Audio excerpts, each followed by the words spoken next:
Hello everyone, welcome to master PY government exams with MSR. నేను మీ MSR.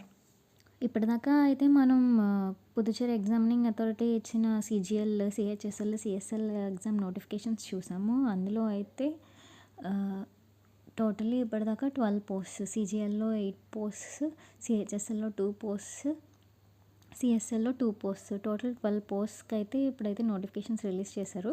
దీనికి closing date వచ్చేసి 14/12/2025 3 PM. So ఈ లోపల మనం అప్లికేషన్ అయితే సబ్మిట్ చేయాలి. అప్లికేషన్ ఎలా పెట్టాలి, ఆ ప్రొసీజర్ ఏంటి అన్నదైతే ఈ వీడియోలో మనం చూసేద్దాం. అయితే చాలా పోస్ట్స్ సింగిల్ అడ్వర్టైజ్మెంట్లో అంటే సిజిఎల్లో 8 పోస్ట్స్ అలా ఇచ్చారు కాబట్టి ప్రతి పోస్ట్కి సపరేట్గా అప్లై చేయాలి అని చెప్తున్నారు. ఎలా అప్లై చేయాలి అన్నది అయితే నేను మీకు పోర్టల్లోకి వెళ్ళి చూపిస్తాను. ఫస్ట్ అయితే రిజిస్టర్ చేసుకోవాలి మొబైల్ నెంబరు, ఈమెయిల్ ఐడి ద్వారా ఆన్లైన్ పోర్టల్లో. ఈ పోర్టల్ recruitment.py.gov.in పోర్టల్లో ఏ పోస్ట్కి అప్లై చేయాలంటే ఆ పోస్ట్ క్లిక్ చేసి దాంట్లో రిజిస్టర్ అవ్వాలి. అది ఫస్ట్ స్టెప్. నెక్స్ట్ రిజిస్టర్ అయిన తర్వాత ఒక యూజర్ నేమ్, పాస్వర్డ్ మొబైల్కి వస్తుంది. మనం ఏ మొబైల్తో అయితే రిజిస్టర్ అయ్యామో ఆ మొబైల్కి అయితే ఈ రెండు వస్తాయి. ఈ రెండు యూస్ చేసి ఫస్ట్ మనం లాగిన్ అవ్వాలి. లాగిన్ అయిన తర్వాత పాస్వర్డ్ చేంజ్ అయితే వెంటనే చేయమని చూపిస్తుంది. సో మనం వెంటనే పాస్వర్డ్ చేంజ్ చేసుకొని ఈ యూజర్ నేమ్ అండ్ మనం పెట్టుకున్న పాస్వర్డ్ సేవ్ చేసుకొని ఉంచుకుంటే నెక్స్ట్ ఎప్పుడు ఓపెన్ చేసినా సరే దాంతో ఓపెన్ చేయడానికి ఉంటుంది. ఆ తర్వాత అప్లికేషన్ ఎడిట్ చేసి, వ్యూ చేసి, ప్రింట్ స్టేటస్ చూసుకోవడానికి కానీ, హాల్ టికెట్ డౌన్లోడ్ చేసుకోవడం కానీ ఇంకంతా ఈ యూజర్ నేమ్, పాస్వర్డ్ యూజ్ చేసి చేస్తాము. సో ఈ రెండు అయితే జాగ్రత్తగా ఉంచుకోవాలి. నెక్స్ట్ ఏమేమి డాక్యుమెంట్స్ కావాలి అంటే అప్లై చేస్తున్నప్పుడు దాని ఎలిజిబిలిటీ స్టడీ సర్టిఫికేట్స్ అయితే కావాలి. ఇంకా అడ్రస్ ప్రూఫ్ ఒకటి కావాలి. నెక్స్ట్ ఫోటో, సైన్, ఇవైతే మనం ఖచ్చితంగా అప్లోడ్ చేయాలి. రెసిడెన్స్ కూడా. ఇక్కడ క్లియర్గా ఇచ్చారు చూడండి. పాస్పోర్ట్ సైజ్ ఫోటోగ్రాఫ్ కావాలి, వైట్ ఆర్ లైట్ బ్లూ బ్యాక్గ్రౌండ్లో, ఏది వచ్చినా పర్వాలేదు. నెక్స్ట్ ఫోటో ఐడి ప్రూఫ్ కావాలి. వీటిలో ఏదో ఒకటి అప్లోడ్ చేయాలి. Next 10th inter degree certificates, diploma or degree certificates, experience certificate, దేనికైనా ఎక్స్పీరియన్స్ సర్టిఫికెట్ అడిగితే అది, nativity and residence, persons with bench mark disability అయితే ఆ సర్టిఫికెట్. నెక్స్ట్ కమ్యూనిటీ సర్టిఫికెట్, ఎవరైతే జనరల్ ఆర్ అన్రిజర్వ్డ్ అయితే వాళ్ళు కమ్యూనిటీ సర్టిఫికెట్ అప్లై చేయక్కర్లేదు. Community certificate కూడా అప్లోడ్ చేయాలి. రిమైనింగ్ కమ్యూనిటీస్కి సంబంధించిన వాళ్ళు. ఎక్స్ సర్వీస్ మెన్ అయితే ఆ సర్టిఫికెట్. ఇన్ సర్వీస్ క్యాండిడేట్స్ అలాగే ఏమైనా intimation letter duly forwarded by HOD, EWS, ఇంకా విడో, డివోర్స్డ్ ఉమెన్ ఈ కేటగిరీలో అప్లై చేస్తే దానికి సంబంధించిన సర్టిఫికెట్స్. ఇంకా ఏమన్నా అడిషనల్ రిలవెంట్ డాక్యుమెంట్స్ ఏమైనా ఉంటే అవన్నీ కూడా పీడిఎఫ్స్ చేసుకుని పెట్టుకోవాలి. అవన్నీ కూడా అప్లోడ్ చేయాలి. దాని గైడ్లైన్స్ అన్నీ కూడా రిక్రూట్మెంట్ పోర్టల్లో ఇచ్చారు. అప్లోడ్ చేసినప్పుడు చూపిస్తుంది. దాన్ని బట్టి మనం దానికి సంబంధించిన సైజులోకి దాన్ని కంప్రెస్ చేసి అప్లోడ్ చేయాలి. ఇక్కడ చూడండి, నోట్ అయితే important. At the time of applying for the post, apply చేసేటప్పుడు మన దగ్గర ఏ సర్టిఫికెట్ ఉంటే అది, ఇప్పుడు కొత్తది కాకపోయినా సరే పాతది ఏది ఉంటే అదైతే అప్లోడ్ చేయొచ్చు. ఆ తర్వాత ఒకవేళ సెలెక్ట్ అయితే కనుక అప్పుడు మాత్రం ఫ్రెష్ సర్టిఫికెట్స్ తీసుకొని దాన్ని సెల్ఫ్ అటెస్ట్ చేసి సర్టిఫికేట్ వెరిఫికేషన్ అప్పుడు ఒరిజినల్ తీసుకుని వెళ్ళి సబ్మిట్ చేయాలి. ఇదైతే కంపల్సరీ. ఒకవేళ అప్పుడు కూడా ఒరిజినల్ రాకపోతే 15 days టైం అడగడానికి అయితే ఉంది అని మనం నోటిఫికేషన్లో చూసాము. ఈసారి ఇక్కడ ఇంకొకటి కూడా మెన్షన్ చేశారు. ఇదేంటంటే the candidate shall bring the printout of admit card. మనం అడ్మిట్ కార్డ్ ఎగ్జామ్ రాయడానికి తీసుకుని వెళ్తాం కదా, ఆ అడ్మిట్ కార్డు దానిపైన ఇన్విజిలేటర్ సైన్ చేసినది అని ఉంది. అంటే ఇంతకుముందు ఇన్విజిలేటర్ సైన్ చేసేవారు కాదు, ఇప్పుడు హాల్ టికెట్ మీద కూడా ఇన్విజిలేటర్ సైన్ అని ఏమన్నా కొత్తగా తీసుకొని వస్తారేమో. దాని ప్రింట్అవుట్ అయితే కూడా తీసుకుని వెళ్ళాలి. అండ్ అప్లికేషన్ ఫామ్, ఇప్పుడు మనం అప్లై చేసిన తర్వాత అప్లికేషన్ అయితే మనం డౌన్లోడ్ చేసుకోవడానికి ఉంటుంది. దాని యొక్క ప్రింట్అవుట్ తీసి దాన్ని కూడా సెల్ఫ్ అటెస్ట్ చేసి సర్టిఫికేట్ వెరిఫికేషన్ టైంకి ఖచ్చితంగా సబ్మిట్ చేయాలి అని అంటున్నారు. సర్టిఫికేట్ వెరిఫికేషన్ టైంలో బయోమెట్రిక్ వెరిఫికేషన్ కూడా ఉంటుంది. ఎగ్జామ్ రాయడానికి వెళ్ళే ముందు కూడా బయోమెట్రిక్ వెరిఫికేషన్ ఉంటుంది. సో ఆ టైంలో చేసిన బయోమెట్రిక్ వెరిఫికేషన్తో ఇప్పుడు సర్టిఫికేట్ వెరిఫికేషన్కి వెళ్ళినప్పుడు మన దాన్ని మ్యాచ్ చేస్తారు. బయోమెట్రిక్స్ రెండు టాలీ అయితే కానీ కన్సిడర్ చేయరు. నెక్స్ట్ ఫోటోగ్రాఫ్, సిగ్నేచర్ 2 ఆప్షన్స్ ఉంటాయి. అది పోర్టల్లో చూపిస్తాను. ఆ 2 ఆప్షన్స్లో ఏదో ఒక ఆప్షన్ యూస్ చేసుకొని మనమైతే ఫోటోగ్రాఫ్, సిగ్నేచర్ అప్లోడ్ చేయొచ్చు. నేనైతే సెకండ్ ఆప్షన్ ప్రిఫర్ చేస్తాను విడివిడిగాను. ఫోటోగ్రాఫ్ జేపీజీ ఫార్మాట్లో ఈ పిక్సెల్ డైమెన్షన్లో సైజ్ ఏమో 50 KB కంటే తక్కువ, సిగ్నేచర్ ఏమో JPG 350 x 150 pixel dimensions, size ఏమో 30 KB కంటే తక్కువ. ఇది ఎలా చేయాలి అన్నది కూడా నేను మీకు చూపిస్తాను. ఈ ఫార్మాట్లో చేసి ఇది ఫోటో అండ్ సైన్ అప్లోడ్ చేసేయడం ఈజీ. ఫోటోగ్రాఫ్ అయితే 3 months రీసెంట్గా తీయించుకున్నది అయితే ప్రిఫరబుల్ అని చెప్తున్నారు. లేదంటే మీ దగ్గర ఏది ఉంటే అది పెట్టి అప్లోడ్ చేయండి. ఇఫ్ టైం పర్మిట్స్ మీరైతే కొత్తగా వెళ్ళి తీయించుకొని దాన్ని జేపీజీ ఫార్మాట్లో కన్వర్ట్ చేసి ఇవ్వమంటే వాళ్ళు ఇస్తారు సాఫ్ట్ కాపీ మీకు, దాన్ని అప్లోడ్ చేయొచ్చు. ఇంకా రిమైనింగ్ గైడ్లైన్స్ అయితే పోర్టల్లో ఉన్నాయి. Scanned copies of document certificates అయితే 10 MB కంటే తక్కువ సైజులోనే ఉండాలి. ఇల్లెజిబుల్ అంటే చదవలేని, unclear or junk documents, correct డాక్యుమెంట్సే పెట్టాలి. ఇలాంటి డాక్యుమెంట్స్ ఏమన్నా ఉంటే అప్లికేషన్ రిజెక్ట్ చేసేసే ఛాన్సెస్ కూడా ఉంటాయి. సో అలాంటివి ఏం పెట్టకండి.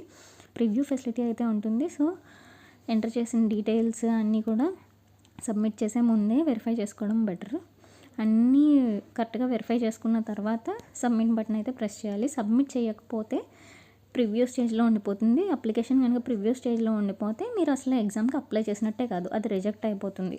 Candidates whose application remain in preview stage will be removed and will not be allowed to write the examination. So మీరు ప్రివ్యూ స్టేజ్లోనే ఉండి సబ్మిట్ అయితే ప్రెస్ చేయకపోతే కనుక మీ అప్లికేషన్ రిజెక్ట్ అయిపోయినట్టే.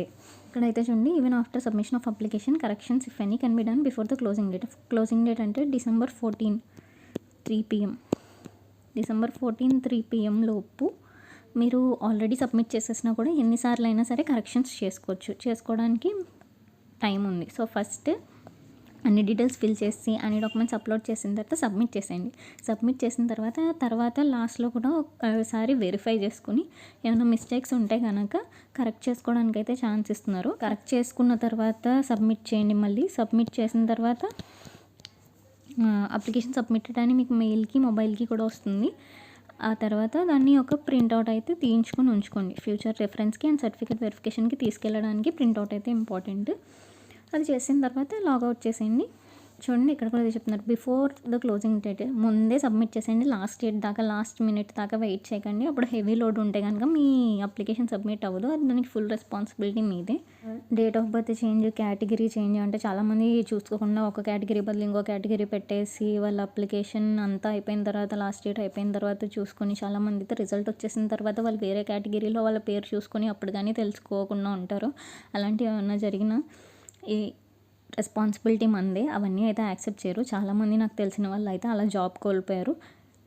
అప్లికేషన్ సబ్మిట్ చేసే ముందు ప్రివ్యూ అని ఒకటి ఉంటుంది. ఆ డౌన్లోడ్ చేసి క్లియర్గా మొత్తం అన్ని వెరిఫై చేసుకుని మనం అన్నీ కరెక్ట్గా పెట్టామా లేదా అన్నది క్రాస్ చెక్ చేసుకొని ఆ తర్వాత సబ్మిట్ చేయండి. ఆ తర్వాత సబ్మిట్ చేసేసిన తర్వాత కూడా ఇంకొకసారి PDF డౌన్లోడ్ చేసుకుని దాంట్లో ఉన్న డీటెయిల్స్ అన్నీ కరెక్టా కాదా అన్నది ఒక 3 times అయినా సరే క్రాస్ చెక్ చేసుకొని అన్నీ కరెక్ట్గా ఉంటే కనుక మనం ప్రశాంతంగా ఉండొచ్చు. లేదు అంటే కనుక అప్డేట్ చేసుకునే టైం ఉంది కాబట్టి అప్డేట్ చేసుకుని దాన్ని కూడా ప్రింట్అవుట్ తీసుకొని మన దగ్గర పెట్టుకోవాలి. ఎందుకంటే సర్టిఫికేట్ వెరిఫికేషన్ అప్పుడు ఇది చూపించాలి అని ఈసారి మెన్షన్ చేశారు కాబట్టి. క్లోజింగ్ డేట్ అండ్ టైం అయిపోయిన తర్వాత December 14, 3 PM తర్వాత ఎలాంటి చేంజెస్ ఒప్పుకోము, విల్ నాట్ బి ఎంటర్టైన్ అని చెప్పేస్తున్నారు క్లియర్గానే. సో ఆ తర్వాత మనం ఎంత రిక్వెస్ట్ చేసుకున్నా అయితే ఏమీ చేయలేం. ఇన్ సర్వీస్ అప్లికెంట్స్ అంటే ఆల్రెడీ ఇప్పుడు LDCగా ఉన్నారు, వాళ్ళు ఏజ్ రిలాక్సేషన్ యూస్ చేసుకుని UDC పోస్ట్కి అప్లై చేస్తున్నారు అంటే కనుక అలా ఏ ఫీడర్ పోస్ట్కి వాళ్ళు లైన్ ఆఫ్ ప్రమోషన్లో ఉంటే కనుక వాళ్ళు ఎలిజిబుల్ అవుతారు ఏజ్ రిలాక్సేషన్ యూస్ చేసి చేయడానికి. అలా ఇన్ సర్వీస్ అప్లికెంట్స్ ఉంటే కనుక ఫస్ట్ ఆన్లైన్లో అప్లై చేయాలి. ఈ ఆన్లైన్ జనరేటెడ్ అప్లికేషన్ని మీ హెడ్ ఆఫ్ డిపార్ట్మెంట్స్కి ఫస్ట్ ఇంటిమేషన్ లెటర్ ఇచ్చి ఫార్వర్డ్ చేయమని చెప్పేసి మీరు రిక్వెస్ట్ లెటర్ చేస్తే హెడ్ ఆఫ్ డిపార్ట్మెంట్స్ ఈ డ్యూ డేట్ అంటే 23rd December 3 PM లోపు ఈ పుదుచ్చేరి ఎగ్జామినింగ్ అథారిటీకి రీచ్ అయ్యేలాగా ఈ అడ్రస్కి స్పీడ్ పోస్ట్ చేయాలి. అప్పుడే మీ అప్లికేషన్స్ కన్సిడర్ చేయబడతాయి. ఎవరైతే ఫార్వర్డ్ చేయలేదో head of the office or department తరపు నుంచి అవి అయితే రిజెక్ట్ చేసేస్తారు క్లియర్గా. Head of the office or department అయితే ఖచ్చితంగా ఫార్వర్డ్ చేయాలి. MSP కోటా అప్లికెంట్స్ ఎవరైతే ఉన్నారో వాళ్ళు ఫస్ట్ ఆన్లైన్లో అప్లై చేసి ఆ అప్లై చేసిన ప్రింట్అవుట్ని స్పోర్ట్స్ సర్టిఫికేట్స్ యొక్క జిరాక్స్లు పెట్టి వాటిని సెల్ఫ్ అటెస్ట్ చేసి ఇక్కడ ఇచ్చిన పోస్టులకి ఇక్కడ ఇచ్చిన అడ్రస్లకి పంపించాలి 3 PM ఆఫ్ December 23rd లోపల. తర్వాత అప్లికేషన్స్ అయితే ఎంటర్టైన్ చేయరు అని చెప్పేశారు. అప్లికెంట్స్ అన్నారు MSP కోటా ఏంటంటే వాళ్ళు ఎగ్జామ్ రాయాల్సిన అవసరం లేదు. రిటన్ ఎగ్జామినేషన్ లేకుండానే ఎంఎస్పీ కోటా ద్వారా సెలెక్ట్ అవుతారు. ఎగ్జామ్స్కి అప్లై చేయడానికి ఫస్ట్ పీవై రిక్రూట్మెంట్స్ అని సెర్చ్ చేసి recruitment.py.gov.in క్లిక్ చేస్తే ఈ పోర్టల్ ఓపెన్ అవుతుంది. ఈ పోర్టల్లో మనం ఇక్కడ అయితే ఏ పోస్ట్ అప్లై చేయాలి అనుకుంటే ఆ పోస్ట్ని అయితే క్లిక్ చేయాలి. యూడీసీ పోస్ట్ అప్లై చేయాలి అనుకుంటే direct recruitment to the post of upper division clerk 2025 ఇదైతే క్లిక్ చేయాలి. క్లిక్ చేసిన తర్వాత ఇలా ఓపెన్ అవుతుంది. ఇందులో అయితే ఫస్ట్ రిజిస్టర్ చేసుకోవాలి. రిజిస్టర్ యువర్ సెల్ఫ్ అని ఉంది కదా, సో రిజిస్టర్ క్లిక్ చేస్తే ఇలా మొబైల్ నెంబరు ఈ క్యాప్చా ఎంటర్ చేసి రిజిస్టర్ అని సబ్మిట్ చేస్తే కనుక మొబైల్కి ఓటీపీ వస్తుంది. ఓటీపీ అయితే ఎంటర్ చేసి ఓకే ప్రెస్ చేస్తే కనుక రిజిస్టర్ అయినట్టు మనకి ఇలాగా ఒకటి చూపిస్తుంది యూజర్ నేమ్. మనం యూడీసీకి అప్లై చేసాం కాబట్టి యూడీసీ 2025 అని వచ్చింది. అలాగే ఏ పోస్ట్కి అప్లై చేస్తే ఆ పోస్ట్ నేమ్ వచ్చి 2025 అని వచ్చి నెంబర్ అయితే వస్తుంది. ఇది మన యూజర్ నేమ్. అలాగే మెసేజ్ డెలివరీ అవుతుంది యూజర్ నేమ్ విత్ టెంపరీ పాస్వర్డ్తో. ఆ టెంపరీ పాస్వర్డ్ యూస్ చేసి మనం లాగిన్ అవ్వాలి. ఆ లాగిన్ అవ్వగానే పాస్వర్డ్ చేంజ్ అయితే అడుగుతుంది. సో మనం నచ్చిన పాస్వర్డ్ సెట్ చేసుకోగానే అది లాగౌట్ అయిపోతుంది. వెంటనే మనం మళ్ళీ లాగిన్ అవ్వాలి. ఈ యూజర్ నేమ్ అయితే సేమ్ యూజర్ నేమ్ అండ్ మనం సెట్ చేసుకున్న పాస్వర్డ్తో లాగిన్ అవ్వాలి. లాగిన్ అయిన తర్వాత అప్లికేషన్ అయితే ఫిల్ చేయాలి. టెక్నికల్ ఇష్యూస్ రావడం వల్ల పోర్టల్లో అప్లికేషన్ ఫిల్ చేయడం చూపించడం కుదరలేదు. నెక్స్ట్ వీడియోలో అది పోర్టల్లో ఎలా అప్లికేషన్ ఫిల్ చేయాలి అండ్ ఫోటో అండ్ సిగ్నేచర్ ఎలా ఎడిట్ చేయాలి డైమెన్షన్స్కి తగ్గట్టు అండ్ డాక్యుమెంట్స్ కూడా ఎలాగా స్కాన్ చేసి పెట్టాలి అన్నది క్లియర్గా ఎక్స్ప్లెయిన్ చేస్తాను. ఈ వీడియోలోని ఇన్ఫర్మేషన్ మీకు యూస్ఫుల్గా అనిపిస్తే లైక్ చేయండి. మీకు ఏమైనా డౌట్స్ ఉంటే కామెంట్ చేసి అడగండి. Please share and subscribe. Thank you.